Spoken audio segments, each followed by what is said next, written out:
This week's guest is presented to you by Bertarelli Cutlery. Marco Bertarelli at Bertarelli Cutlery has been in the knife sharpening business for decades. It's a family-owned business straight from the mother country of Italy. Marco is a dear friend, and they've been a partner with Illinois Recovery Center and offering second chance jobs for folks that are leaving treatment and looking for work. Please check them out at bertarellico.com. That's BERTARELLICO.com. And you can always find them and their retail store at 1927 Marconi Avenue on the Hill in St. Louis, Missouri. bertarellicutlery.com.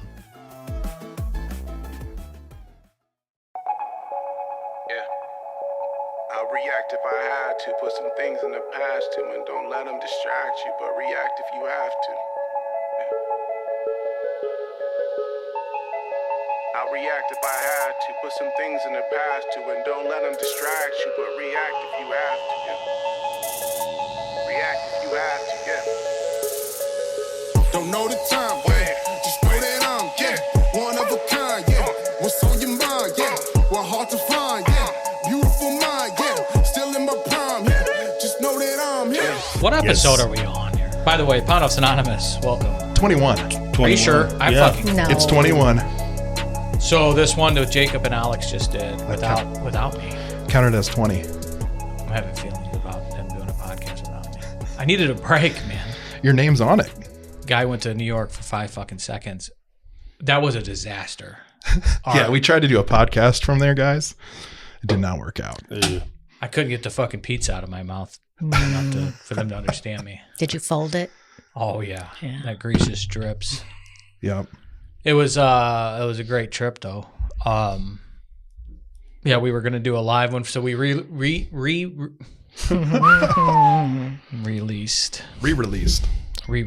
Christina's episode, which was because she was early. It was a strong episode and a lot of maybe some new subscribers and stuff could check that out. And then Alex, who hosts No Lions Here. We had him on, has his own podcast, and him and Jacob did a collab. Jacob Miller, who you guys know. You guys being the lovely Angela and Dr. Chris, the doctor. Yes, sir. Are back on for part 3 of their series. The saga continues. The affliction shirt, the my dog and I talk shit about you hat, which is incredible. Thank you. Do you have a dog? We do. I've always had Great Danes. Oh boy. Ooh. Since I was a kid, and we had a Great Dane, Zeus. It's a good name. That's a great name. And unfortunately, he passed. I actually think that Angela's German Shepherd killed him. Boy. He went into heart failure, and her German Shepherd, who was kind of a puppy at the time, just would not leave Zeus alone. If you know anything about Great Danes, they just want to lay down. They don't even like going outside. They're like, well, I can't piss in the house, so I guess I'll go out. I always picture a Great Dane talking like the what Dave Chappelle called the elephant, a junkie. I don't know that one, but that's funny. On Sesame Street. Hello, bird. That's a Great Dane. Yeah. So you had you have, or This one is my 3rd German Shepherd. So, man. Yeah. The life you lived. Well, you need one from Cahokia. Well, it was his idea. So I didn't even want a dog. And then he's like, you should get a dog. And I'm like, well, if I get a dog, I'm only getting a German Shepherd. And then I was like, well, it's got to have a really badass name because it's got to go with my JJ Badass, you know? Right. So I thought about it and I came up with John Wick. I'm like, Nice. What's more badass than John Wick? So his name's John Wick. John Wick killed Zeus. And John will kill Zeus. Gave him a goddamn heart attack. How old was Zeus when he died? 5.5. So that's young for a Great Dane. What a Great Dane is, 8 to 10 years? If you get a good breeder and a good line, I mean, his family actually lived 10 to 11. So, wow. he he went before his time. John Wick wanted to take over and couldn't handle it. So John Wick was a puppy. Yeah. And just wore him the fuck out. Yeah. Okay. Why don't you tell him about did you order Zeus sober or did you get him? Yeah, this is actually nice. I wanted to Content. I wanted to before the show, but then I know better. We might as well, just do it and see how things roll. But besides our story, leading into the third episode of your podcast with us, I thought a great topic would be the insanity of the disease. And not necessarily, the big war stories. Me, as I said in the first episode, I'm not a big fan of war stories, but I think when we talk about the complete insanity of stuff that we've done that just we definitely would not do now. Before I got Zeus, basically to start the story, I'm recovering in bed and feeling sick as usual, and I get this phone call and it just keeps dialing back. So after 3 rings, I'm going to answer it. So the third time they called, I answered, and they're like, is Dr. Schenewerk there? And I'm like, this is he. And they're like, oh, this is so-and-so Kennel from Seattle. Seattle, Washington? Yes. Nice. And we're about to put your Blue Dane on the plane tomorrow that you ordered. And we want to know, do you have a credit card? We can put the $5,000 on. Holy shit. And I had no idea what they were talking about. So in the midst of my sickness in the morning, I said, I'm so sorry, but I've had a death in the family and I just don't think it's going to work out. If I owe you something, I'll be happy to pay it, crossing my fingers like, God, don't say. And they're like, oh, I'm so sorry. Okay, well, we'll cancel it. And, God bless you. And I'm just like, That's so it's not what I wanted to hear. Yeah. Yeah. So I had no idea when, where that I had ordered a blue tip Great Dane from Seattle, Washington. So for 5 G's. For 5 G's. That was flying on a plane into Lambert. So, there was a time when Eric's mom, like the docs had said, she had been in remission. She'd get cancer, had come back, and I had gotten wind that Eric's mom, the doctor's assignment said, we're probably at the end. And I had watched my grandpa go through some shit at Siteman with really good doctors. And I was shit-faced drunk, and somehow I got my grandfather's doctor's home number in Boca Raton. He had transferred. And his wife answered the phone at 2 a.m. because I wanted to get a second opinion for Eric's mom. All fucked up. My heart was in a good place, but God, wow. I have no idea how I got this guy's fucking home phone number in Boca Raton. Just so you know, somewhere y'all are listed. I don't know where. You can find it. But his sister was she was not upset that I was looking, but she was more worried. They're at the end of the rope with their mom, and then they, worried about me being a drunk idiot, which they had gotten kind of used to at that point. So yes, the insanity that we do. No kidding. So Great Dane, did you have them growing up, or is this just? Yeah, since a little kid, my mom and dad like Great Danes, and so we big shovels, lots of poop, big ones. Yeah, they're you can't just it's like a horse at that point, right? Pretend that your dog didn't shit like a dachshund or something. Yeah, right. It's there. Uh-huh. Yeah, you can trip on it if you don't see it. So it was a daunting task to have a Great Dane, but they're just so loving and kind and good with kids. Oh yeah, I think they're about the only gentle big giants. breed that is just definitely good with kids. So did you get Zeus then sober? On the No. Okay. No, I did not. That's interesting. I got my similar situation. Well, even though the situation with the Dane from Seattle, the next thing I was like, well, God, I can't pull that shit again. So I started looking into things, and for a minute I got interested in jellyfish. Jesus. And I was, and for some reason at that time, I don't know where I didn't hear this, but it was in my head, my perception that jellyfish just like outlived humans. And so I could have this bowl of jellyfish. It's trauma avoidant. And just sit there, and I could carry the bowl anywhere and just be at peace, and I wouldn't drink if I was just looking at these jellyfish.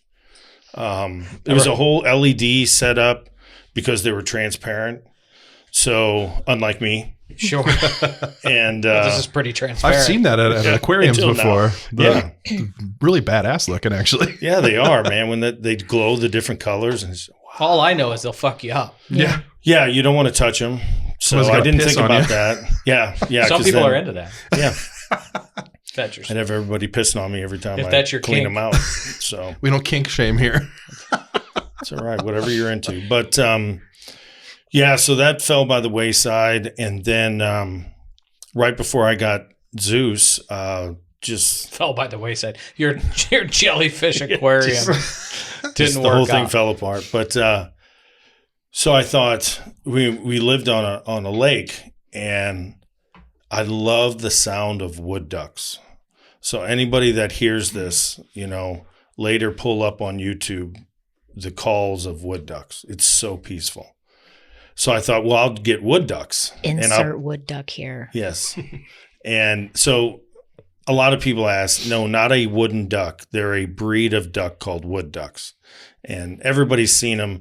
The female looks the typical brown as a duck would, but the male is different colors. And then he's got like this, in the light, it looks different dark blues and purples, and it comes back like a point back here. Male birds are awesome looking, and Yes. female birds are not. No.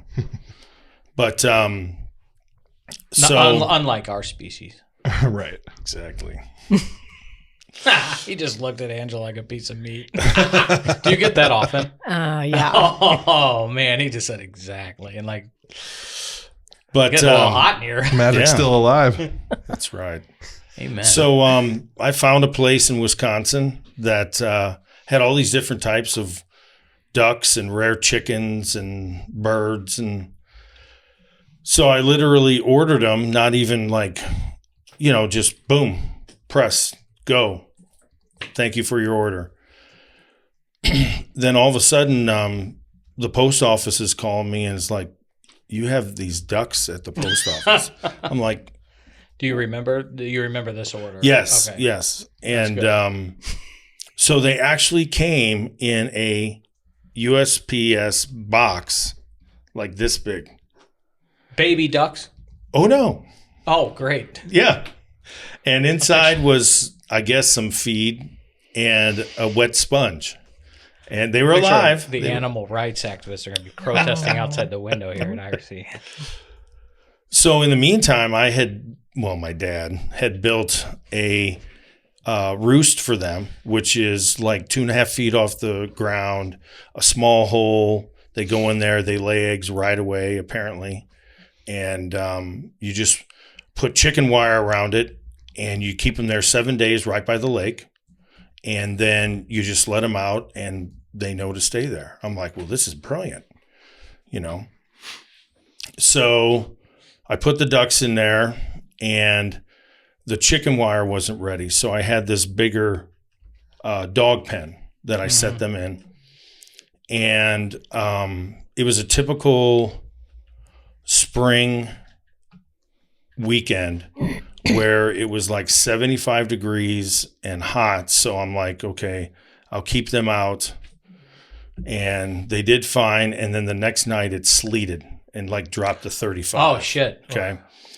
So I figured, well, they're from Wisconsin, so they're used to some extreme weather. And I go out there the next morning, and the male is just like chirping away, like, and the female is like halfway through the crate, head gone, blood everywhere.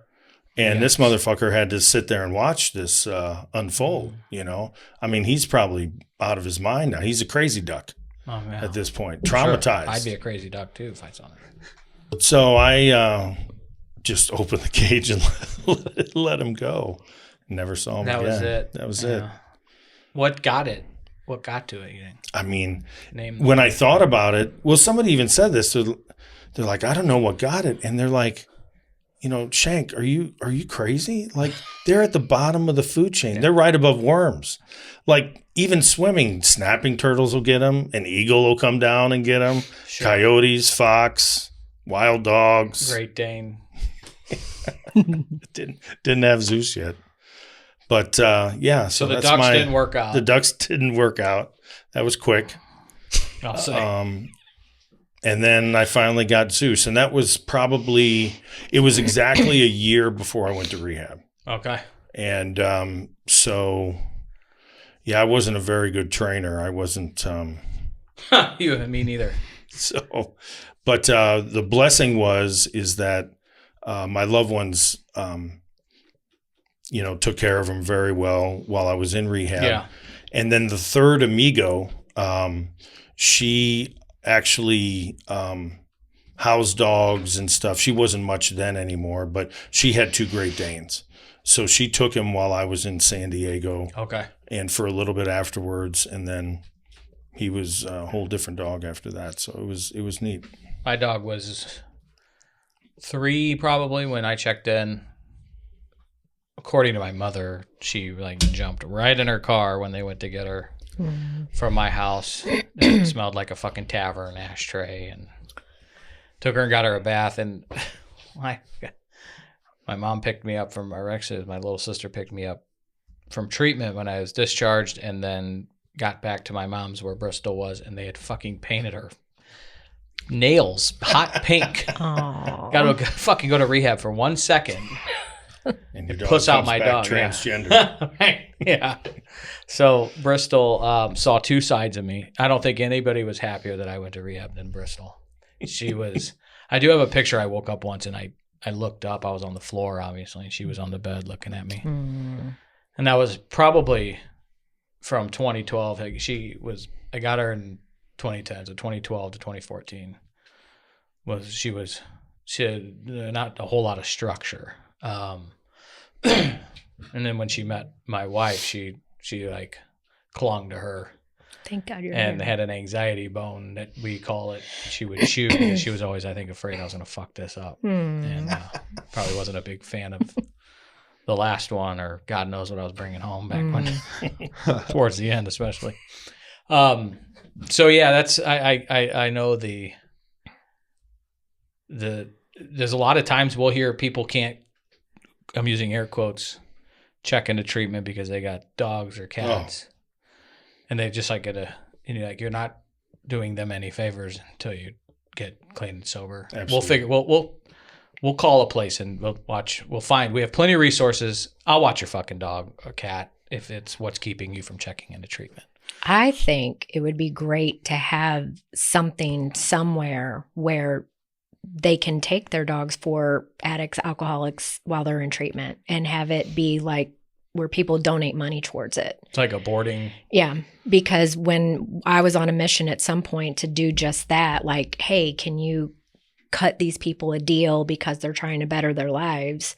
And I just kept running into roadblocks. But I think that would be amazing because cats are different, right? Cats can live months without a human. But, you know, with my dog, when I would want to go, you know, I had someone to watch him. Sure. But if I didn't have, and there are people that literally don't have anybody. No, they don't. But, you know, it wouldn't maybe be a whole lot that we would need, but just something. Because even if we had to pay for it from money donated, I think I would love to pursue that somehow. Get my wheels spinning. Mother of invention is necessity, right? We should talk about that. Yeah. We'll figure that out. I'm a big animal guy. Kind of a pussy at heart. So is Jeff. But not about animals. Really? Are you? I'm not really an animal guy. I like them. I'm not a pet guy. Okay. They're a lot of work. You're not I like have- Jeffrey fucking Dahmer out there. Like, taking No, these we things have out. pets. Okay. It's just You don't like we have 2 Okay. cats. Oh, yeah. Yeah. God. God, the cats are all right. And one of them's all about to die, probably. Let us pray. Let's not tell my wife that. I said it that flippantly. So, Doc, how was Father's Day? It sounds like it was bittersweet. Yeah, it was great because Angela kind of gave me a heads up because she knows I'd be worried about, did you get the reservations? Did you get this? Did you get that? And she said, just want to let you know, the boys are coming over. They've got everything taken care of. And I'm Nice. like, that's the first time that's ever happened. So I was very I couldn't wait for Sunday to come. Cool. Well, you had a tough week. That's what I did. Yeah. My young brother passed away suddenly a week ago. And we were in Chicago actually celebrating something wonderful. My best friend from medical school, Pat, his son was graduating from Hinsdale High and headed to Drake as a wide receiver. Nice. He's already running a 4.34 40. Fuck, we need him in Illinois. Yeah, we need him in the NFL. That's what we need him. Sure. Yeah. Too bad You're he's trying to turn about him into 45. You're trying to turn him into a cash cow. I just want to win some football games in the baseball. So he's going to Drake, which is in Iowa. Iowa, I think. Yeah. They're top basketball program in the Valley.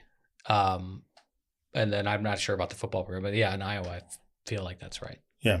So yeah, Sorry it's about that, we were up there and we were it was Sunday and having breakfast at the Hyatt and I saw that my son Kyle had called me 3 times and I'm like, that never happens. So I I called him back and he's just like, I don't know how to tell you, but Brian's gone.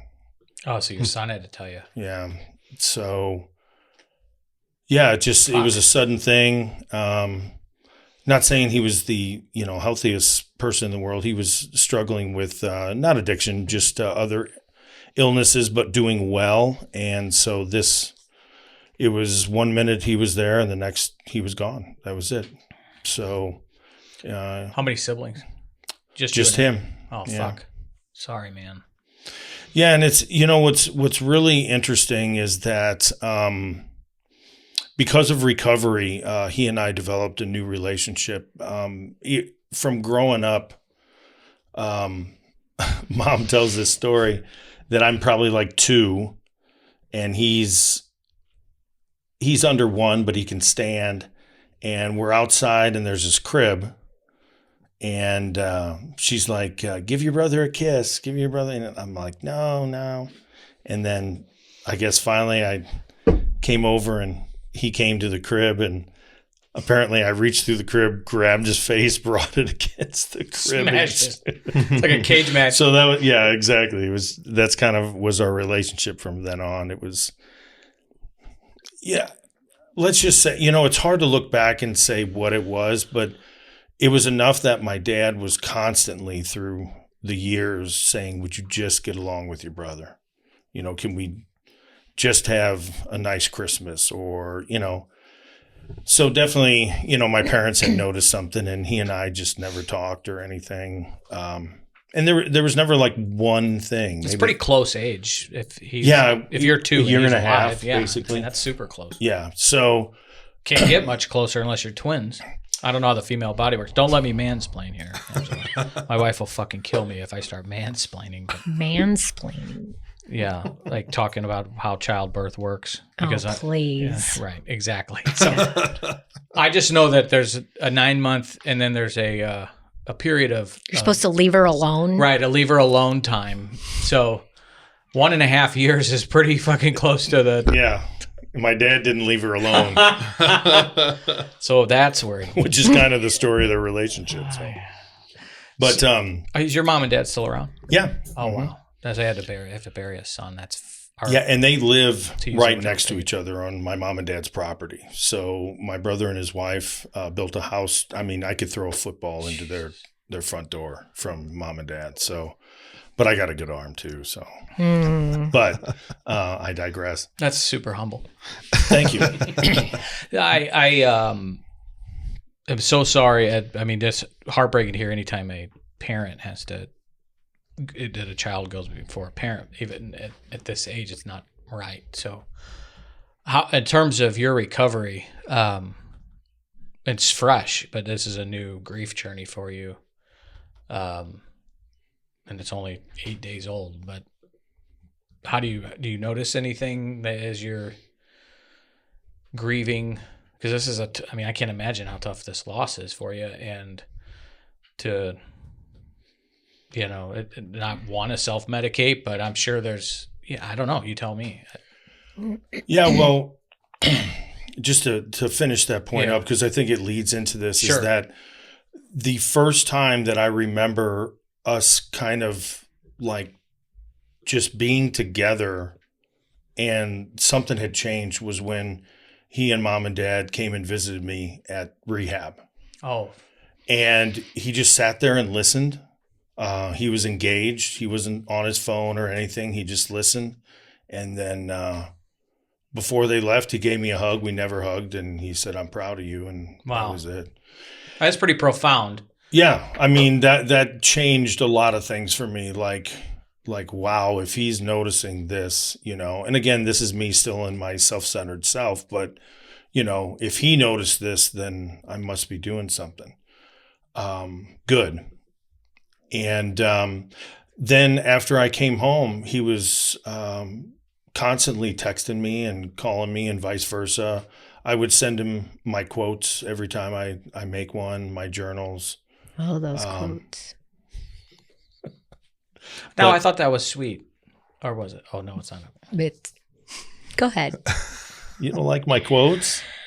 I love your quotes, honey. What are they like? Honey means fuck you. Limericks? Don't ask. Honey is there once was a man from Nantucket. That's how all the quotes start. No. I mean, I sent you that's what I sent you is exactly what I send out. The sweet one, not the one about the Freeburg. No. Oh my goodness. No, not the midget one. Don't make me edit. Come on. No, I just come up with stuff ever since out of rehab, and I would put it in. I have this neat quote text, and I can put it in different designs and send it out. And if it touches somebody, great, But I appreciate it now. Thank you. I'm glad somebody does. But so we developed this new relationship over the past 6.5 years that was amazing.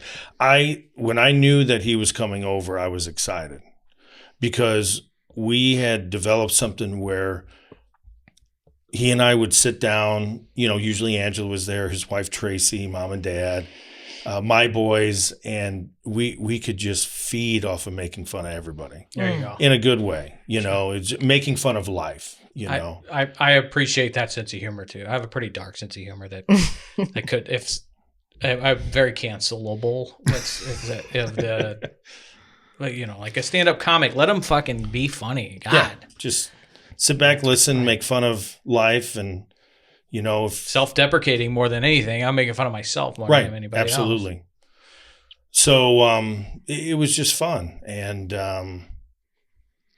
so when he passed, it was that's what I've been feeling over the past week is that sounds like you. I mean, there's a sense of gratitude for the relationship. Absolutely, is what I'm hearing just come out of you, which is really remarkable. You wouldn't, because I always say gratitude is a pillar of this whole fucking recovery thing, is to be fucking grateful. Mm-hmm. And it's this is like nobody would blame Dr. Chris if you were fucking wallowing head down, and I'm not saying going back to drinking or using, but I'm saying grieving hard, man. This is, and here you are kind of with a heart of gratitude, at least right now. And absolutely. It's really admirable. And I think that's how we stay out of going back to what'll numb the pain. Sure. Because I don't want to numb the pain. That's the first and foremost thing. I want to feel this. I want to experience it. I want to show other people in recovery that I mean, how many times do we run into people? I say this all the time when we go and do speeches and somebody said, oh yeah, I relapsed because my mom died. And the first thing I'll say, well, the person, your mom in the coffin, did she want you to drink again? Right. Oh my God. They're like, what did you say? It's like, well, just answer the question. Because I know the answer. Right. So you just need to change your thinking, because relapsing because a loved one died, I mean, you need to be, it's not about you, it's about that person. So you need to be celebrating their life. Is this your first big loss since being sober? I mean, honestly, a couple of uncles that I was close to, but besides my grandparents, and I was lucky enough to have my great grandma into college. Oh, wow. That's cool. Yeah. And, but other than that, I've had no losses that were anything like this. Yeah. And your whole life? My whole life. Wow. Yeah. Well, I know, I mean, we're talking about, I feel I'm not at all like comparing a dog to a brother, but the biggest loss I've had since being sober, I've had some traumatic shit prior that I self-medicated myself into rehab for, was losing my heart and soul dog, 13 and a half. And I told Ashley, I'm like, I would not drink, but I know why I want one, because it hurts so fucking bad right now. Like, it'll help. And you said it earlier, like, you want to feel the feelings. And a buddy of mine, super wise, said, these people, the dog, or especially that love you unconditionally, your family, somebody really close to you that you lose, I mean, they kind of earn you to feel like shit for them dying for a minute. Like, go through it, feel it. It's fucking love, and it's worth it. And it's so scary to feel those hard feelings. That's where people want to, I can't do that, I'm going to go numb it. But feel it. And you're showing people how to feel it. And it's helping you, it sounds like, by being grateful, because you really got a gift of a relationship for the last 6+ years. Absolutely. So that's pretty incredible and inspiring, and appreciate you sharing it. Sorry, man. Sorry to his wife, and they have kids. They don't. They never planned on it. Make sure son's closer to him, then, I'm sure. Yeah, it just, my boys adored him, and everybody's there for his wife, who doesn't have many people to fall back on. So I'm glad our family is there for her. Yeah. And, because she truly lost her best friend. They were just together all the time, and no kids, and God, just relied on each other. They were actually planning,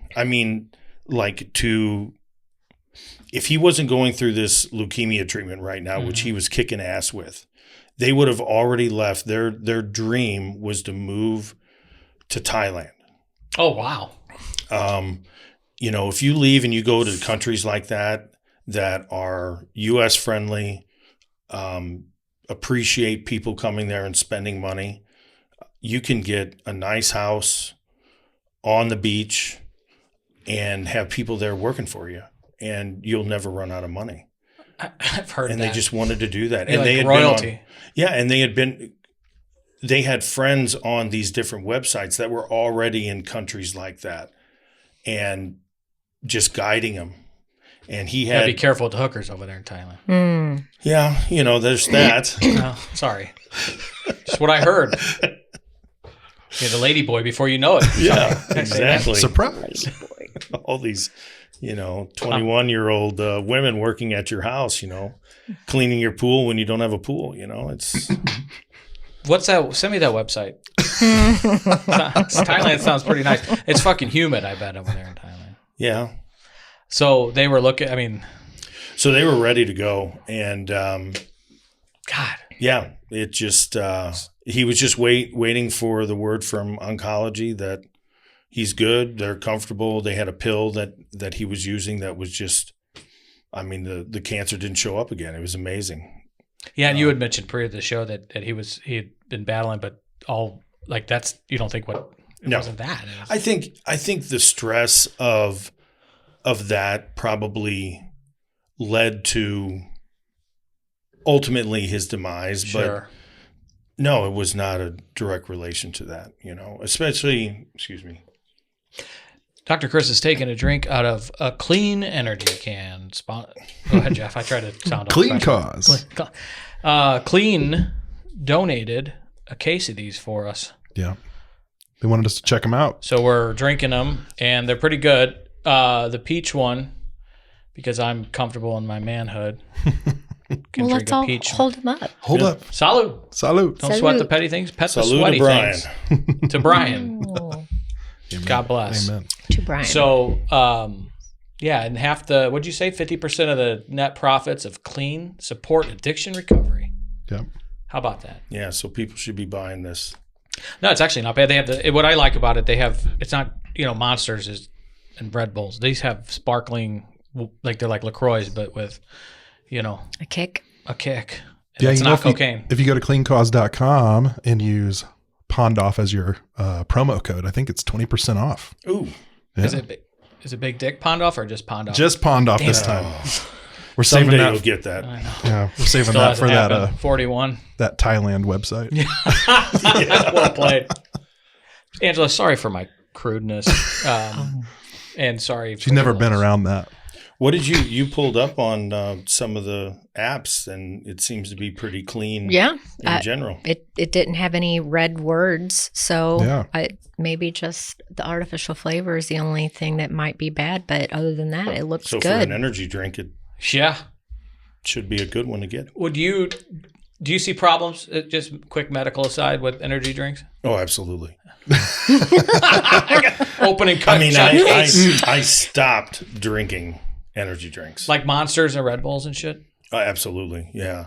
I mean, they are so bad for us. Take the caffeine thing out of it, whatever. Yeah. If you want to OD on caffeine, knock yourself out. But it's the shit that's in these things that causes so much inflammation in the body, that through studies we're seeing that literally people are having, I don't want to just say early heart disease. I mean, just blockage in the arteries that people Interesting. that do this. It just causes so much inflammation that the bad stuff just goes there and hangs out. And, it's like taking, it's like taking 255, right? And they've made a nice little pavement, but, in about 6 months when the first snow comes and they throw down the salt, which is your energy drink. Sure. Then when they plow it, it's just going to be full of holes and stuff, and that's where the cholesterol attaches. Is that coming from a place of contentment contentious of the recent road construction on 255? I'm trying to figure out how it relates It's open to now. this topic. Well, I like the analogy. Yeah, I mean, when you kissing it. snow plow a nice Just new fuck y'all. Well, they Welcome to finished our world. early. 255's open now. Yeah. Really? what? Yeah. Yep. I think they finished like 6 weeks early, Nobody which has told never us. happened. Just like yesterday, I think. Oh wow. That saves 30 minutes to your commute. No, Well, now it'll be 15 to JB. got it. So. Yeah, right. So you're fucked the other way. Yeah, exactly. Hopefully Clean Cause is better for you than Monster. And if nothing else, black coffee, right? Well, it sounds like it is. I mean, I can just tell by looking at the can. There's words I can pronounce. Versus the other ones. Right. Yeah, if you can recognize it, then probably it's decent for you. So This is something you'll like. I was walking through, which reminds me, I had to Venmo you. There was somebody walking. I was walking through here earlier today, and there was a gal with that book open, your book, and a fucking highlighter. And I just thought of that because I wanted to share that with you. that's awesome. Well, using it like they weren't sticking it under their chair to make it sturdier over their desk. They were actually reading the motherfucker, so that's pretty good. Putting And- a drink on top of it. The little free library And outside.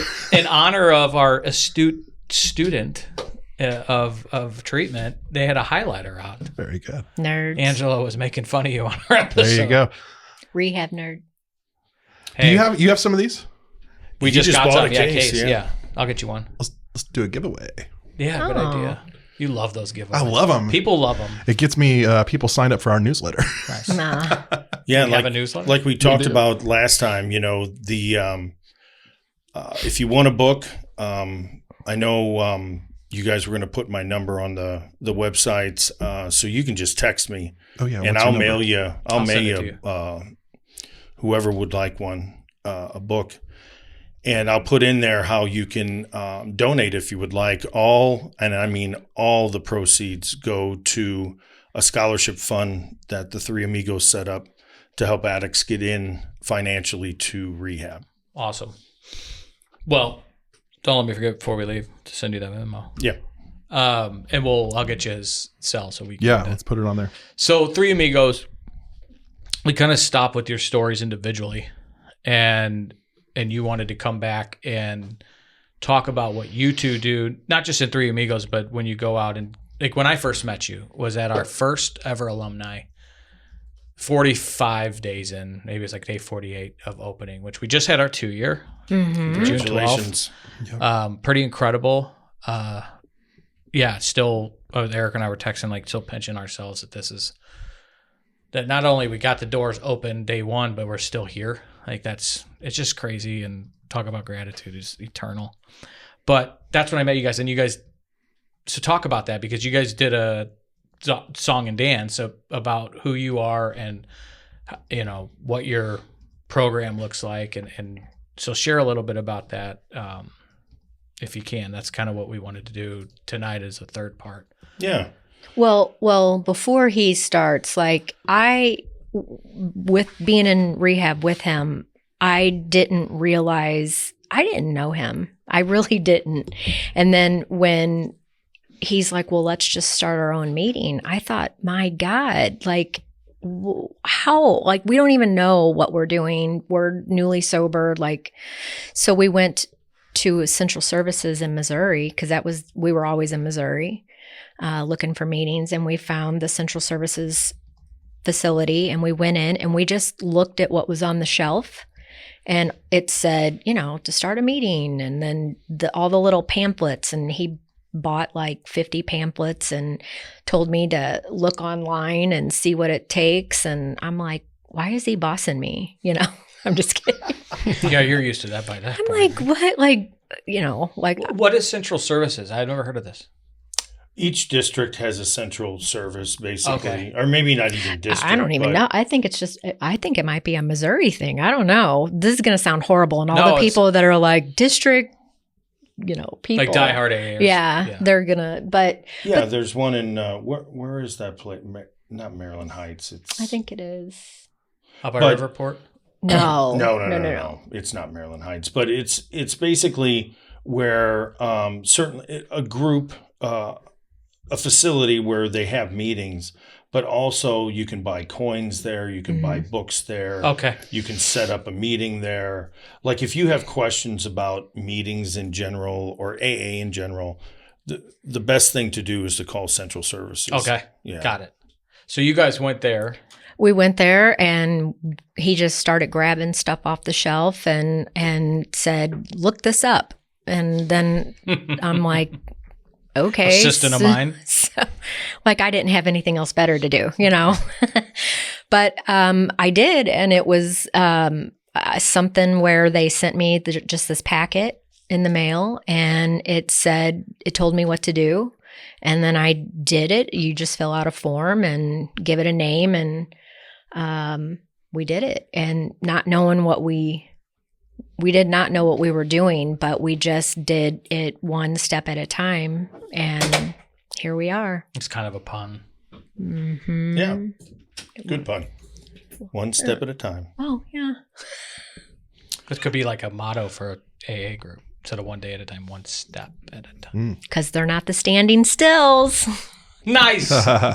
So was it, was it 3 of you? Yeah. At this point? Go ahead. Well, Talk it about was, Kim. there were 3 of us that met in rehab, and really, I'll even say 4. The 4th one was a lady that was in Center Point with us. She was an older lady, and she was at our very first meeting But it was Kim was the one that watched his Great Dane, and then it was the two of us, and we were just in the back of his office like, what do we want to name it? And they said Three Amigos, and I was like, oh my God, that's so lame. And then but I just didn't care. I didn't want to argue. I just wanted to sit back and just kind of let it happen. And then our first meeting, Barb was there, and then within, I think, a year, she ended up dying from alcoholism. But Three Amigos really doesn't stand for a person or me or him or Kim. It was just a funny joke, Sure. you know, because we got a little crap about calling it the Three Amigos. Can I hate the name Pondoff's Anonymous, and I came up with it. I hate it. I think I was doing it as a joke, like instead of Alcoholics Anonymous. Absolutely. I was writing a blog for a friend of mine, started like this spread positive and joy on social media because it's the fucking armpit of society. So she was spreading joy, and she'd reached out. She's like, hey, I know you write. You want to do like a recovery write for this? So I was like, yeah, call it a zero proof journal, Pondoff's Anonymous. It was just a fucking joke. And now here we are. And they just like, you gotta be careful. So for those of you thinking of starting a group, give a little thought to the name. And you were stuck with it. And people love it. You may not. But yeah, everyone always is asking, like, who's the third amigo? But we're talking now years of this. Yeah. So, I mean, you can't change it now. It's stuck. No, right. Yeah, right. And I mean, the majority of people like it because it's catchy and sure, it's about friendship and fellowship. And it's a good story because it really tells the story of addiction. I mean, there was 3 of us that started it, and now there's 2 left. But we're not going to change it to the Dos Amigos, you know.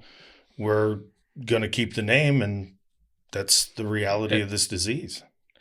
I think, yeah, I mean, that's the word that I was thinking is that is reality. And, you know, it's, and for those of us that have 11, 6, however many years, it's a reminder that we don't have it in the bag. It's every day that we have to, every day we have to work at this and not get complacent. And I think I said this to one of you, but when we need more creators, and I'm kind of hijacking a sermon I heard a couple weeks ago, but there's consumers and creators, and it's okay to be a consumer, but this fucking society is sit here and do a podcast and order dinner and Amazon and whatever the lady boy from Thailand, if I wanted to, all while we're doing this, right? I can consume, but we need more creators, and you guys said we're going to create a group, a space for people. And I think it's incredibly inspiring, and it's open, you know, you see the people that have come, because you could have just gone and found a home group, right? Yeah. And that's what we were doing. So just to take everybody back the last 2 episodes, basically in November of 2018, Angela and I both went to rehab separately and didn't know each other. We just happened to connect. I was there my first time. She was been there. We counted up to about 12 times with detox and, she was working other on hospitalizations. She had a punch card. Yeah, she was known there. They thought she was working. Oh, her 13th you're sober and you're doing was on the house. Housekeeping here? No, I'm back. But let me bring something up real quick. Somebody reached out to Jeff, and it really they really appreciated you sharing that. Angela would joke around, but because I went once, I'm one of the lucky ones. Sounds like you went once. Mm-hmm. That's not the majority, I don't think. No. So hearing that, you know, what I hear is a lot of people go once, if they relapse, like, well, that doesn't work for me, I quit. And you didn't quit, you fought 12 fucking times. Yeah, that's why sometimes I get a little, bent out of shape when I hear people talking about relapse. Like, do you know what that's like? Do you know what it's like to beat yourself up when you go home and you know that you're, fucking up again and you're going to have to face these people again? So when I went and they were like, Angela, and I was like, oh my God, it wasn't a proud moment. I felt horrible and I didn't want to go. I knew I was going to see them again and they were going to be glad to see me, but relapse doesn't have to be part of your story, but it is for the majority of people. And when people talk about relapse and you haven't gone through it, sometimes I get a little protective for my people that have had to go through that, because, you know, it's hard. I can imagine the self-induced shame. Oh, goodness gracious. That you just sit with, that there's no taper drug for. There's no, MAT program for shame. And I think I can imagine. I mean, that's what I'm scared to death of. If I had to start, we talked about how we count the days. I had to go back, or I had to go through, like, that's so scary for me to think about. So I can't imagine actually going through it. I think we're our own worst enemy most of the time, but yeah. So I think good for you to be protective over that. What scares me about relapse is the shit on the streets right now. It's not making it fair. This is because one relapse, two relapse. Relapse shouldn't be a bullet to the head, figuratively, with the poison that's in the fentanyl now and killing people because of one relapse. Because relapse is a part of this. So, like, that's what's so scary is when people relapse. And it used to be when heroin addicts, especially in opioid addicts, they would go back to their previous dosage, right? And they couldn't handle it from a tolerance perspective. That was like the relapse of yesterday. The relapse today is you get fentanyl and it's poison and you're dead, as far as I know. And I mean, I was at Renner today from, a sweet 32-year-old father of 5 that is near and dear to this place.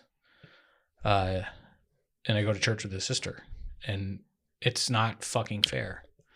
So that's when I think of relapse, it's like, it's so much, it's more dangerous almost, it seems like today, especially for, I don't know if it's it's probably less dangerous for us as alcoholics, because if we relapse, but we get behind the wheel of the car. No, like I'm going to I would get like a fifth of vodka would just be like, get me to par, from below par to par. Yeah. So I wouldn't go get a little buck. I'd probably end up with a fifth and then I'd slam it. You can't handle that. And then next thing I'd probably be poisoned to death. Right. Yeah. So it's, So and then that's what scares me every day about relapse. But sorry, I took us in a little bit of a right turn. I tend to do that.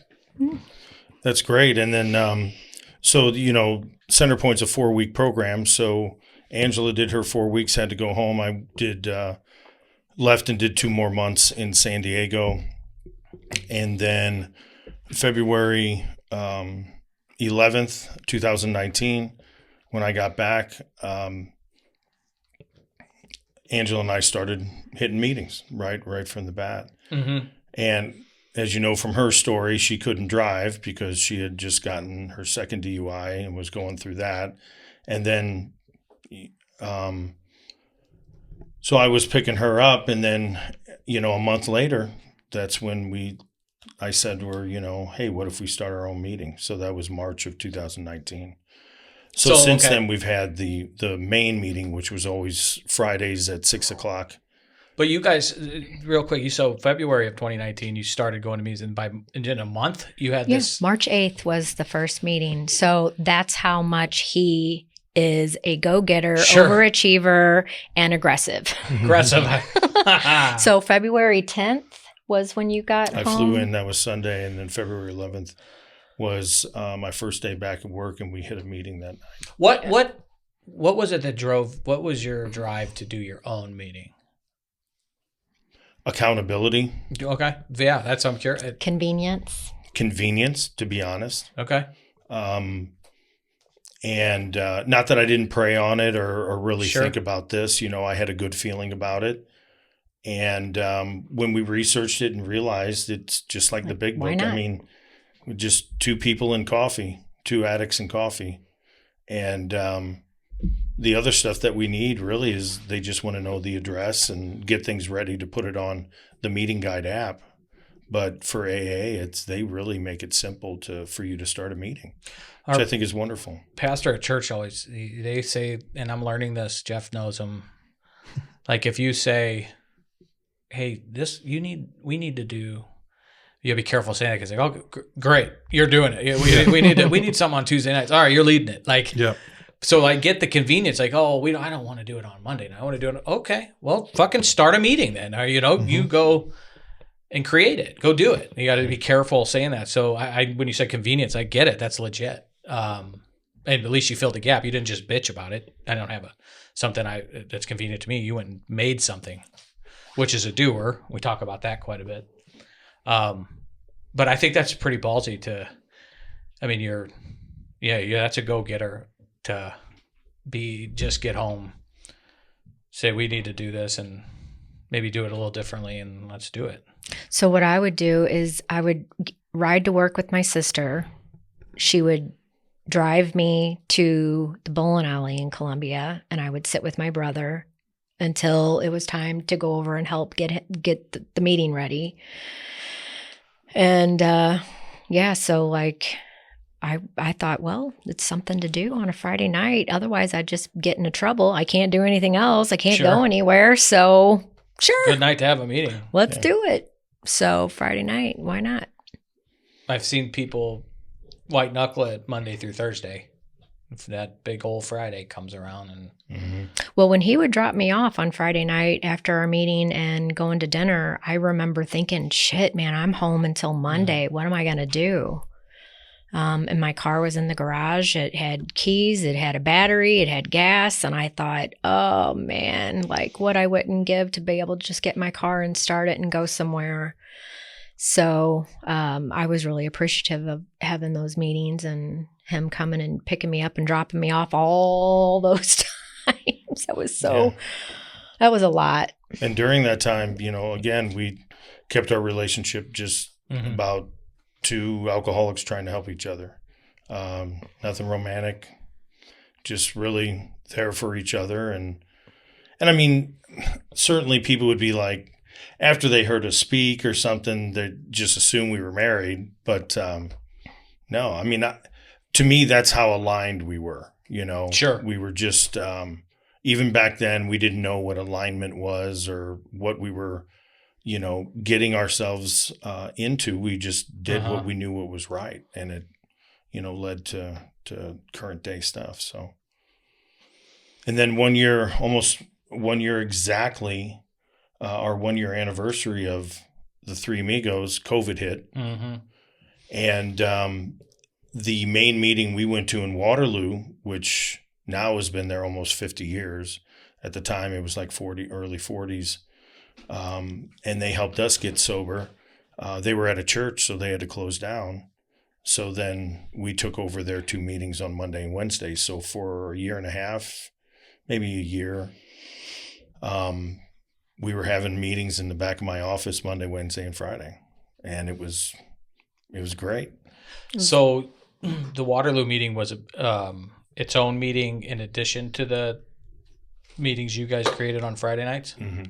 Which is what I hear people, I mean, some people got to go to a meeting once, every day, which is, or 3 times a week they're at a different, they have a home group and then they check out other meetings because that's their way to stay sober and fight this. That definitely helped us. Yeah. We went Monday, Wednesday faithfully for however long. And then, like he said, we took it over during COVID. So I got the pleasure of getting a laptop and setting up.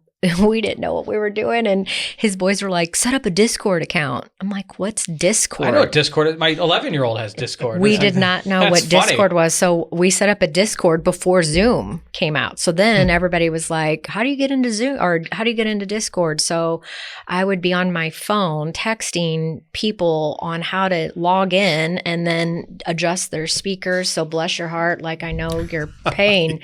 And then I just had it to where I would just send them a text like, follow this. And it's such a pain in the ass. And then the drunk people that would call in, oh my goodness, and having to mute them. And could they be shit-faced at the meeting? Yeah. Because they're in their basement or they're virtually. Yeah. You know, it COVID happens. wrecked. Yeah. You know, Do you see it? I don't know if I'll ever go back, but to 2025, what it looks like post-COVID, post-pandemic. Are people? Most of your meetings are in person, right? correct. They all were. Do people show up? Do people show up intoxicated often? To this day, some do. It's not that often. What's a procedure? Well, it depends. So if they're sitting back there and they're being quiet, you know, I don't mind. It's when they get the liquid courage and they're going to speak up, and then, you know, To be a fly on the wall with that. and I'll give them risk. one chance. So I'll let them speak one time. Okay. And then usually someone jumps in and shares that, you know, if you're going to come here intoxicated, you need to keep your mouth shut and you need to talk to somebody after the meeting. Okay. Well, and I mean, there's been several times where we would approach them after the meeting and say, never do that again. Like the people that have come to the meeting and made a scene, like Yeah. not in a bad way or, you know, loud, just obnoxious. Yeah. You know, like standing in the middle of the circle and showing his dog. You know, that was ridiculous. Did you say dog or dong? dog? Okay. Well, I oh heard well, dong. Well, maybe that wouldn't have been so bad. That might have been, yeah. a Angela- little more entertaining. I mean, where are the girls in that? I mean, This You seems- just talked about getting him a pussy flower for Father's Day. yeah, I enable his love of orchids. Look it up. I'm It's beautiful. Zoom fixing in. to. The so what's been I'll nice. never look at an orchid. No, this you won't. life. And honestly, It's a beautiful flower. I never Listen to this. noticed it. And then Oh. and then I'm like, Now I you don't want to can't get unsee it. Yeah. But then I'm like, well, I don't have a gift for him. So this is going to work out great. I'm the one getting him flowers. That is That's pretty. nice. That is something. Yeah, that's good. My wife got me the bird camera, oh, the yeah. bird feeder with the camera. You know your old win. I can't wait to get it set up. I can't wait. I just want to watch these birds. Do you have the Merlin app? I don't know. You got to get it. I guess I do. I look like a guy that has the Merlin app. I just said that I want one of these bird cameras because I see him online, and she got me one. What a sweetheart. The Merlin app, it hears birds and it tells you what bird. Anyway, Oh, she mentioned that. Yeah. That's perfect. it's badass. But yeah. Yeah, trust me, you're getting old when you're like, I'm excited about the morning coffee and the Merlin app on the front porch. Yeah, That and then scouring the obits. Yeah, exactly.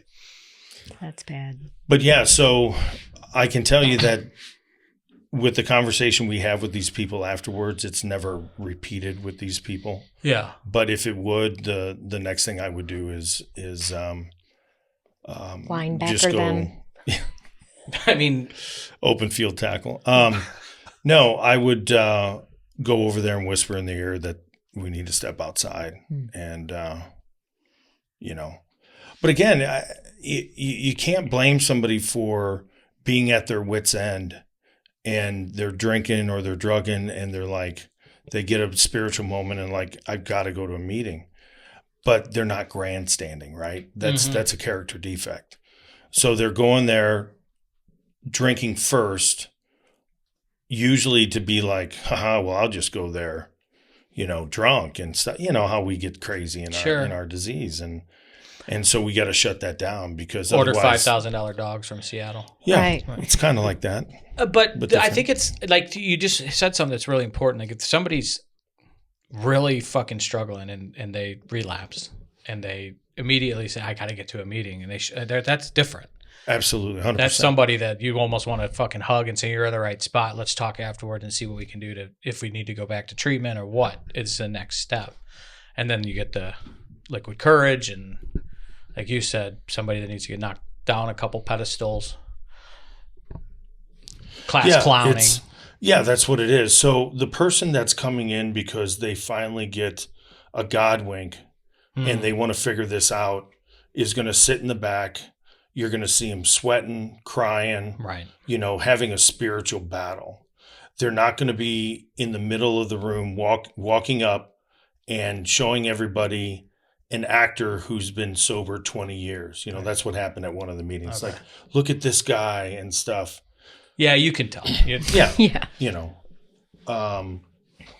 So, I mean, have you guys, I bring this up because I think there's a lot of people that if they don't go with somebody holding their hand would be intimidated to go to any meeting.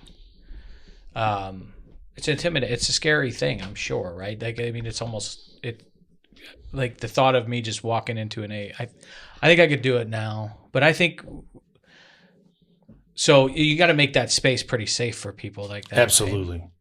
Something like that could trigger somebody. Sure. To just go out and say, fuck it, I'm just going to be like that person someday. Why am I even doing this? So there's a lot, and I imagine some of these private conversations you have with the bad actors, if you will, are explaining what's on the line here. Yes. Oh, yeah. I had that conversation not too long ago where I was like, do you realize even though you weren't really drunk, but we can smell you, and you have to the left a person who's 2 weeks in and given it everything that they've got, and they smell you, and then the person to your right is 2 months in and giving it everything they've got, and they smell you. I'm like, I get that you're trying to come here, but we sit in the back because trust me, we can smell you. Sure. And by their nonverbal stuff, they're for the first time bringing in a tumbler, okay? And they're cold. And then somebody's speaking behind them, and they're like, it's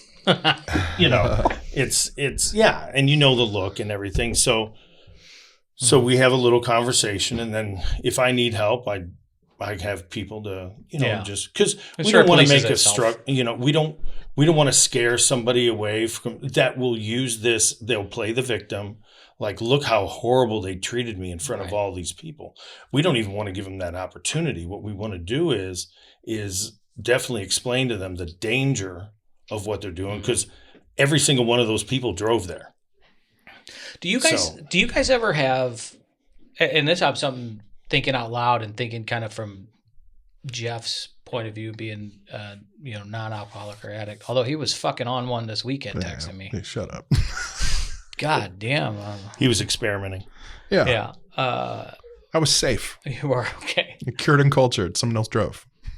Yeah, perfect. Then you are too. You're not an alcoholic. Yeah. You didn't drive yourself. You didn't end up in. I drove there. Someone else drove home. There you go. Oh. But do social workers or new counselors or people that getting into the field professionally, nurses, do they ever go sit in AA meetings to experience them as they go out and advocate in the field? Do you guys ever have any of that? Well, I make all of my students go to at least one meeting. You'd think I would have. I didn't know. This is a legit question. That's incredible. Like, I was asking for real. This isn't like a tee up. Right. I'm going to tee the softball up. I think that's really awesome. Yeah, because I tell them going to one meeting will change your perspective about addiction. Yeah. And you will be able to even if that's the only one you ever go to, this will make you curious, and you will treat patients differently. That's something. Yeah. And then I know that SWIC does this, and I'm sure I would be surprised if the other ones do not do this, but as part of their addiction thing, they make them go to a meeting, make the leader sign a paper. Okay. And we invite them back. So you guys are open to absolutely open to people. Well, yeah, because I mean, he didn't know anything. He did not know what he was doing when he got out of rehab to how to get sober, as even a doctor, as a through doctor. Medical school, right? That's pretty fascinating. That was still one of the best experiences that I will ever have with learning how to get sober with a doctor that had no more knowledge about it than I did. Mm-hmm. And everybody does still. They look to him like he's got the answer, but he's really learning too as he goes. He doesn't have all the answers. But the idea that the only thing that he had to do in medical school for addiction was go to 2 meetings And then he goes to one, hated it, and then had someone else go to the other one for him. You know, That was it. that was our only that addiction was training. yeah. I always go back to The Sopranos. That scene at Pine Barrens. It's the episode where Paulie and Christopher are lost in the woods. Have you watched Oh Sopranos? yes. And they start fucking fighting, and Paulie's like, "I'm a captain," and Christopher's like, "Not out here, you're not. Out here, we're just two pricks lost in the fucking woods." It's like, I mean, I so love it. you're Dr. Schmachter. It's Yeah. we are both, and I see that on Saturday nights doing church here. That I look in a room and you talk about not picking and choosing. There's all voting spectrums. There's all genders. There's all races. It doesn't care who you fuck. Nothing. What your tax bracket is. We've had every vocation about under the sun come through here. A disease doesn't give a fuck who you are. And talk about being on a level playing field. I mean, because I think a lot of times we're like, well, I could never get sober. I'm not smart enough. I'm not, rich enough. I'm not whatever. I know. And here you are sitting with a doctor who's been pretty humbled. Yeah, but and I Believe mean, it or not, at this point, I like when he says, we went to Centerpoint for 4 weeks and then she had to go home because she didn't have enough money to go to San Diego like me, I didn't hear him say that. Oh, But it's she bubble. had to go home. She had to go to, her insurance sucks and she had no money. So she had to go home. Well, the rest of us didn't read between those lines. She's making sure that people now know what he Well, meant. yeah, I am going to make sure because Yep. I get tired of hearing people. And if they look at me like, oh, well, you're married to a doctor, so. You weren't when you checked into No, rehab. absolutely not. I was single, divorced, 2 kids, and broke. And I always, being married before, I had 2 paychecks. And I remember I had a coworker, her husband couldn't work, and she would be like, you don't know what it's like, Angela, to have only 1 paycheck. And I was like, in my head, I was thinking, you're right. I don't know what it's like. And I am so glad I never will know what it's like to have 1 paycheck. And then when I had only 1 paycheck and had all these bills, it was rough. And buying alcohol. Yeah, 'Cause and you had to do that to survive. yeah, Right. and racking It's up that my or credit treatment. cards. There's no.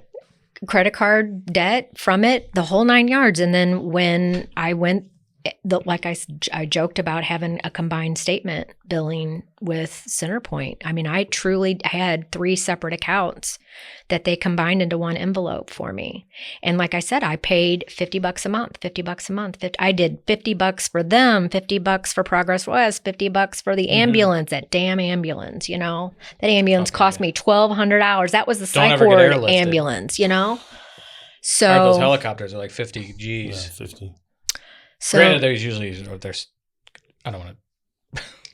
I'll shut the fuck up because I think they take people to get their lives saved immediately. But ambulances sometimes are. well, I'll that take a one was- cab. yeah, but yeah, so it's To your point, there's though, a way. There's a and way. you did it. I mean, we're not chirping. You did it 12 times. You figured out a way to fucking figure it out 12 times. And there's people that call and say, I can't go once because I can't afford it. You figured it out 12 times. Well, I would say probably 6 I went kicking and screaming and was dropped off and didn't really have a choice. The other 6 I probably was entertaining really doing it. And then probably 3 of those 6 I was like, I'm not staying. And I would just do the detox 5 days and then I would leave. And then, maybe those other times. I mean, I really don't. If it's 12, that's probably what happened is. Well, still, you figured out a way to get there that many times.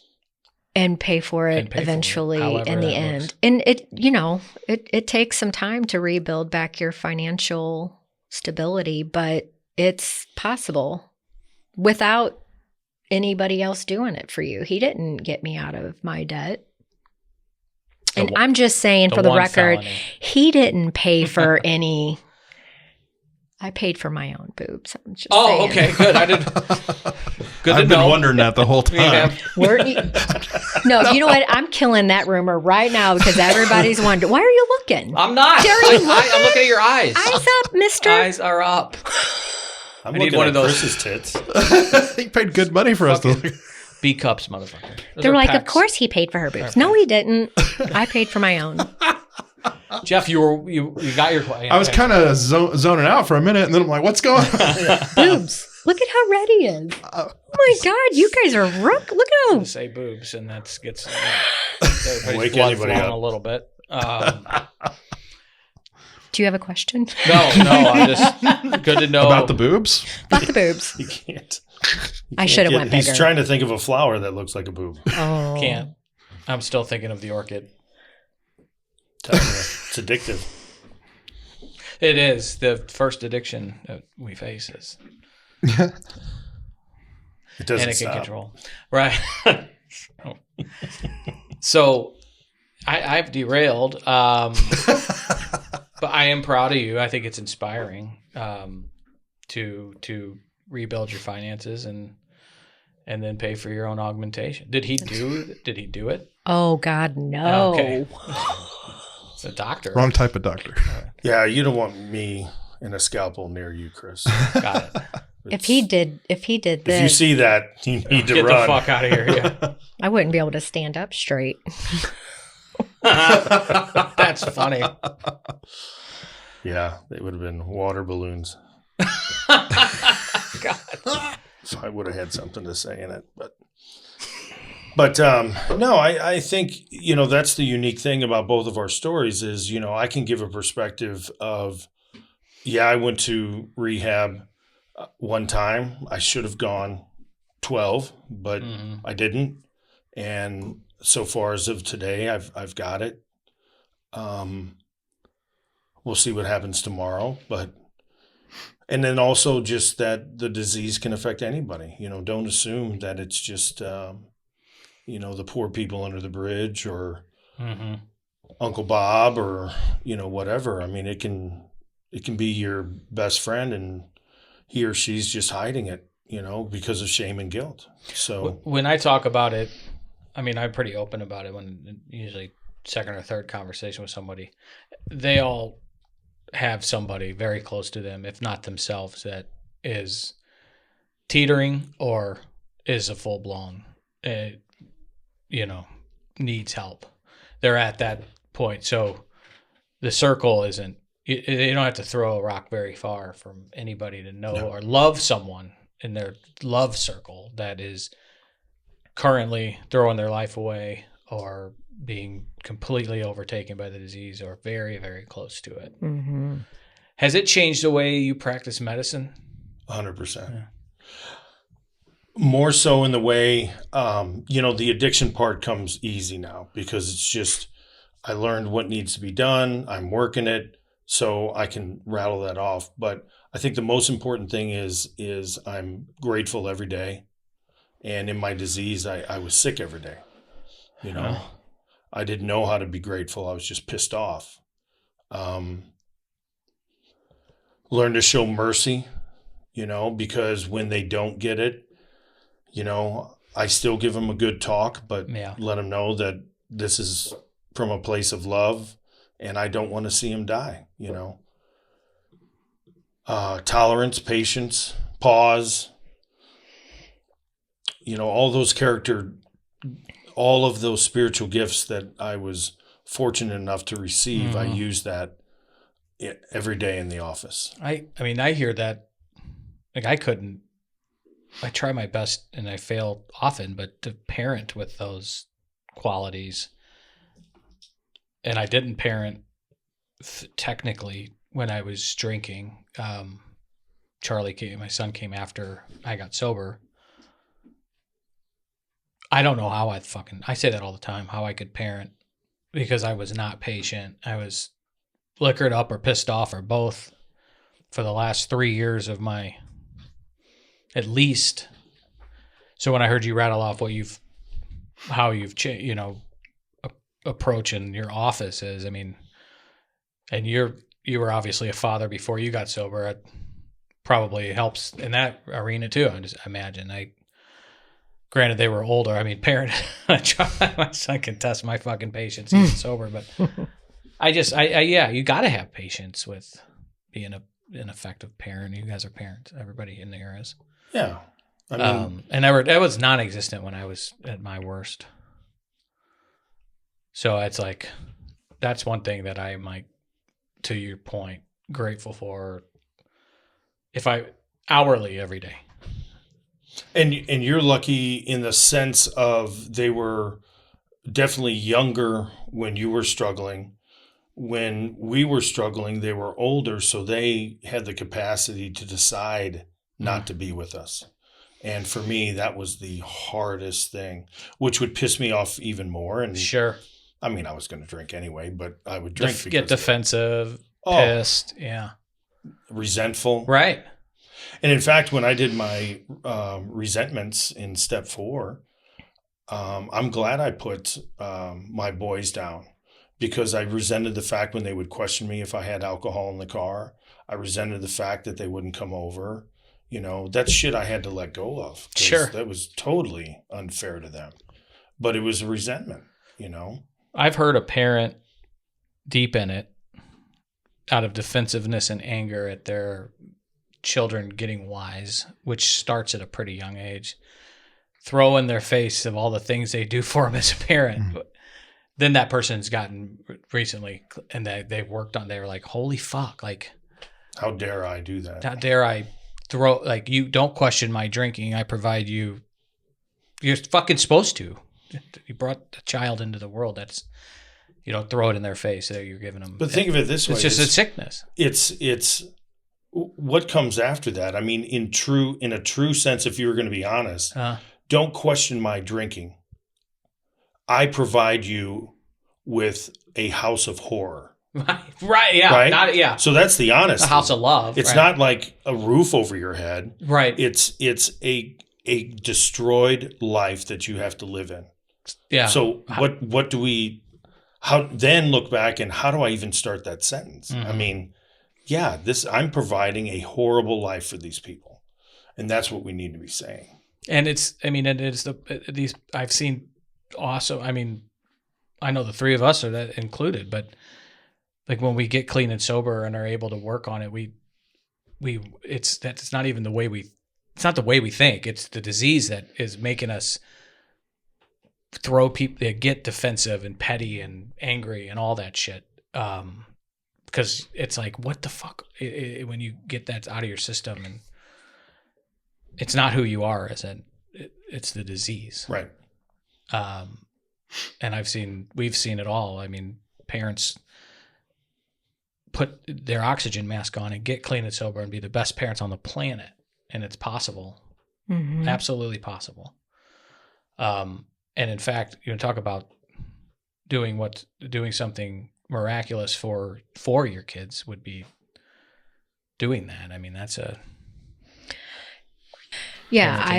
I know alcoholism addiction is day to day. And this last week, I have been reminded of how short life can be and how precious it is to be where your feet are, enjoy every day.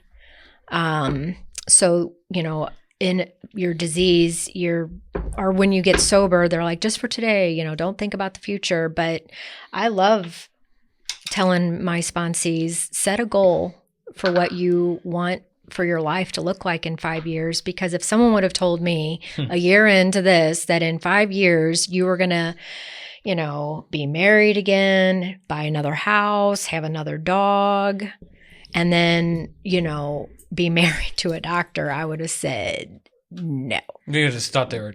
Well, first of all, I'm never going to get married again. Right. So please say never. I'm never going to live with another man because, you know, I don't need one. Two nevers. I don't need no man. No. And then, but. Let me ask you this, because we talked about it earlier about being like finances being wrecked. Mm-hmm. Did you ever think you'd have a house again? Like, no. Yeah. I mean, these are nevers that I can so fucking resonate with that when people said, it's fucking miracles. My life is nothing like I thought it was going to be.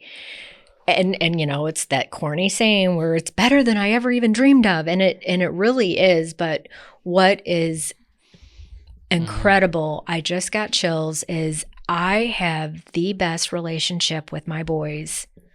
And not that I never had a good one. They are They're good boys. They're different than his boys. My boys don't really care to hear about my stories. They won't listen to this. But, like my brother made a comment the other day about an instance where he drove me to Lambert Airport to drop me off to go to a Florida rehab.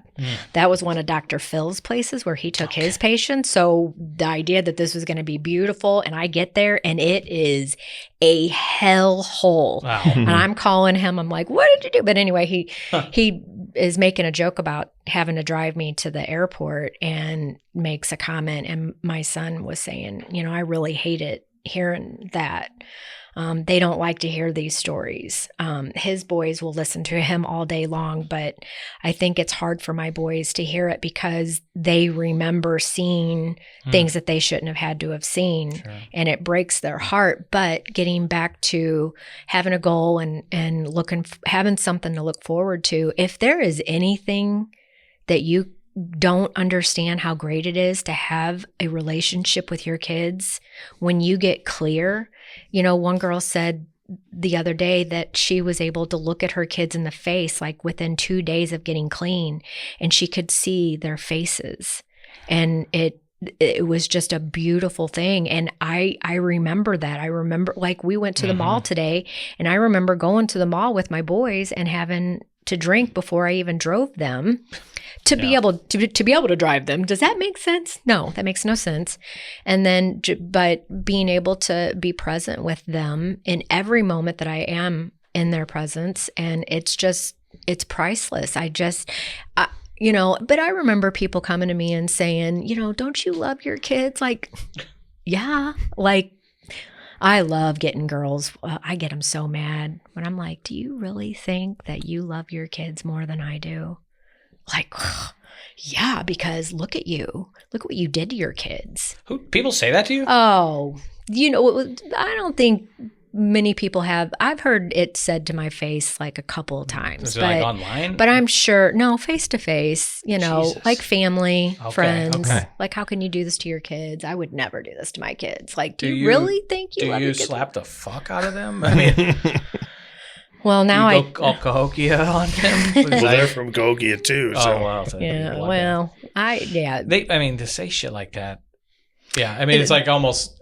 They clearly do not understand what it's about. It's just a fucking classless statement. Yeah, but that's okay, But I know a lot of people have thought it without saying it. I get people will probably think it, but to like say it is a whole another level of. And what can you say back to them? You can't say anything back. I mean, it's like, well, you don't understand. Like, I understand how to take care of a kid. You're a mom. Why would you do this? It's like, like they got it all together. Yeah. And, then Fucking looking back, I see they're still struggling with coping with their life, and they don't even have an addiction. So it's like, well, what's your problem? Mm-hmm. Huh? Yeah. I think that's a hurt people comment. Mm-hmm. There's somebody that's not, or someone who's never been through any type of trauma or adversity. Maybe where something like that stems from. Yeah, you just don't understand. It's like, no, you don't understand. So how about you step back but getting sober, I would not have the relationship I have with my boys like I do today. I mean, it's clear, it's genuine, it's authentic, it's total appreciation, and it's both ways. It seems too that it's relationships like with a foundation of honesty and trust and lack of shame. It's like which are so huge, foundational, because when we're using and drinking, we're lying to ourselves, we're hiding, we're manipulating, and to get clean and sober and be able to restore that is, to your point. Like you can touch it. It's so tangible. Yeah, I learned how to be patient and to hear what someone else has to say. Like, it's not all about me talking all the time. It's listening. And with all of the phone conversations that we have and all of the meetings that they've come to a couple times. My boys have come Oh, to they watch have? me Okay. get my coin. And See, I think that goes to the point earlier of people that are not necessarily addicts or alcoholics experiencing in a meeting and what it's all about. And to your point on your students, I mean, it really changes someone on their preconceived notion of what we look like when they go. Especially when somebody gets a monthly coin. Right. Like we're celebrating somebody has 30 days or 60 days. For a non-addict to see that and see the It's celebration, just something. Yeah. it's just like, That's really cool. Wow. They went. That's brave too. I admire them so much for doing that. I think like somebody somewhere is going to need advocacy for meetings. So they're going to cross people. Who knows? That God's going to put in their pathway that they can say, I've actually seen an AA meeting. I've seen my mom get through this when nobody thought they could and get her coin on X day. You can do this. I've seen it. I know it's true. I've been there. I've witnessed it. And hearing that from someone that's not one of us, doesn't have this disease, I think is equally or more powerful. So I mean, that's really cool that they went and did that. I mean, you hear from loved ones all the time that maybe go to Al-Anon to learn about how they can help support or stop enabling, things like that. But to actually go and sit through a meeting and in support of or out of curiosity or education, we need more of that, I think. My youngest son, he called me a couple of weeks ago, and he was so excited. He's in the Marines, and they had Fleet Week, and so he went to the 9/11 site or the new building. Yeah. And he called me from the top of it, and he was with one of his friends, and he said, Mom, I just wanted to call you and tell you that I'm just having a moment, and I am so appreciating where I'm at and what I'm doing. I know. And he said, I was watching families get their picture taken, and, no one was helping them take their family pictures. So I offered to help them take pictures because I thought of you and all the work, all the God's work you're doing, and how all you do is help save people. And because he was saying it like fast, and he was so excited. That's fucking Holy Spirit. And I was like, oh my gosh, look at this. When was this? Just recently? Yeah, it was. They went to New York. I was just there. 2 weeks.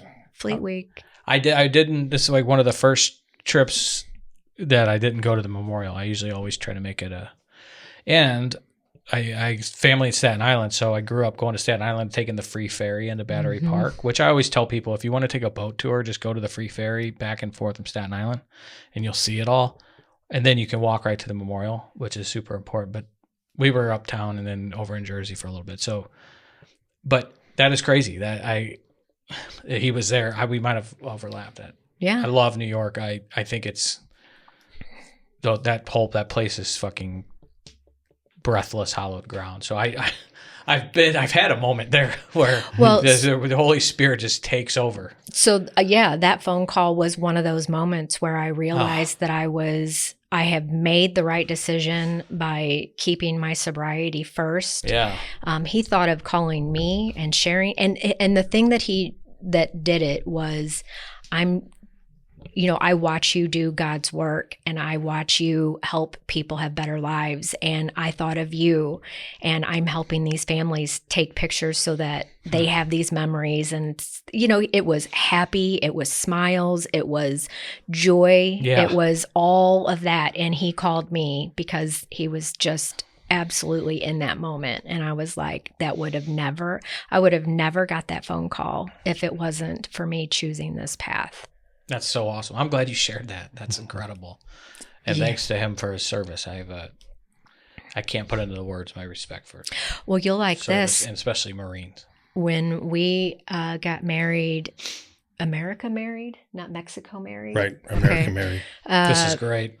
He had just gotten out of boot camp. Yeah. Mm-hmm. And I wanted him to wear his dress blues. Right. And he's like, no, Mom, I got to wear what, oh my God, Godfather, Al Pacino wore in the green. Oh yeah. Got it. He wore the green uniform for our ceremony instead of. That's not Sopranos. That's Godfather, but that's all okay. the same. It's all the same. You said Godfather. You said Godfather. That's also mine. Okay, good. I know exactly what you're talking about. The green. So that's awesome. Yeah, I had an uncle that was a Marine, was killed in Vietnam, and I obviously never met him, but I got his Purple Heart. It's like my most cherished possession. It's his Purple Heart and his flag. And he went to Assumption High School. Grew up in East St. Louis, the Italian side of my family. So, yeah, they just grow up inherently.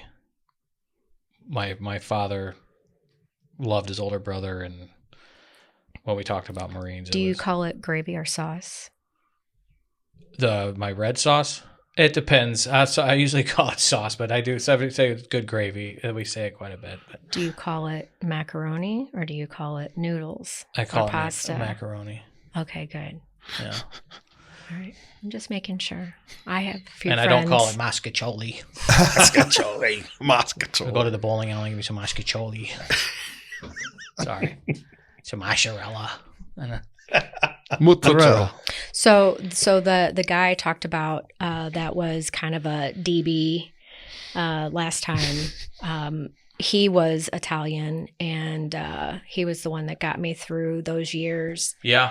And when he took me, and then we remained friends after that because we broke up. We remained friends. Beginning of your story, I didn't like him, and then at the end of the story, he redeemed himself.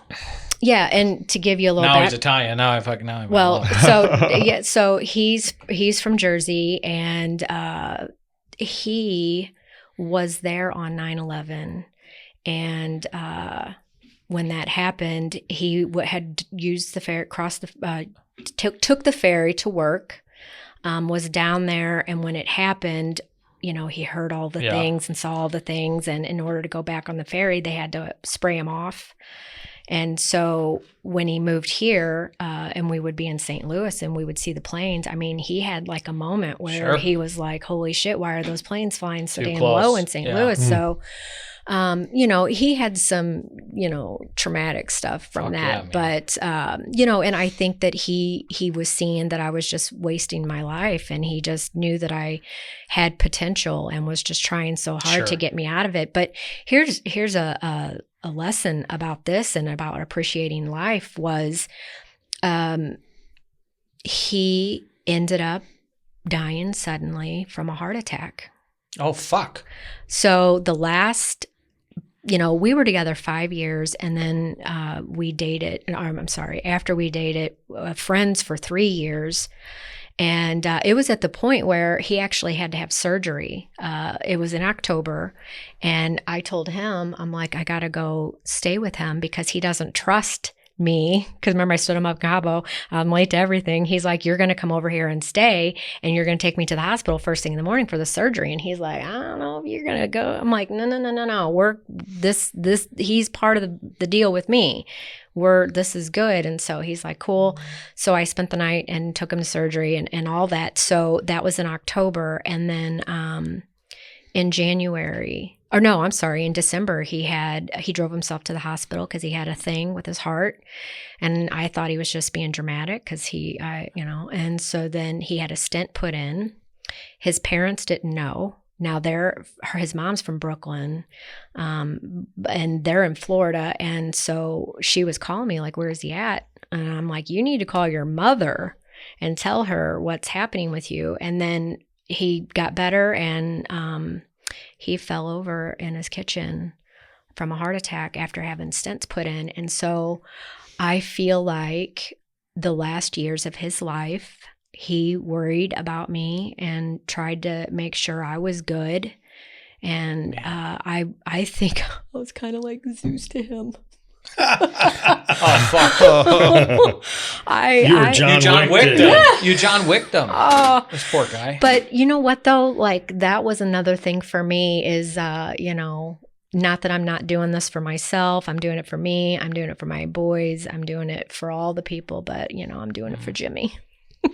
Well, God bless. God, yeah, that was hard. I thought, God, what an asshole. I was such an asshole. I soaked up all those good years of his last years, putting up with my bullshit, and now here he's not being able to get to enjoy his own life because he was so worried about mine. And that's why these loved ones need to realize. Tying the bow on it. Yeah. Like if that's not an example of how enabling, people are either going to get sober or they're not. whether they're our kids, our spouses, people are going to get sober whether we try and help them or not. How much we want it for them. They have to want it. They have to. Yeah. I was in Staten Island. My grandma turned 100. She'll cuss you out in Italian. Yeah. And she has no filter. When you're 100, though. Yeah. I love it. So my cousin, they had a big party for her. And she still... They took her car about 8 years ago, which was probably about 20 years too late. She was ping-ponging off cars and stuff.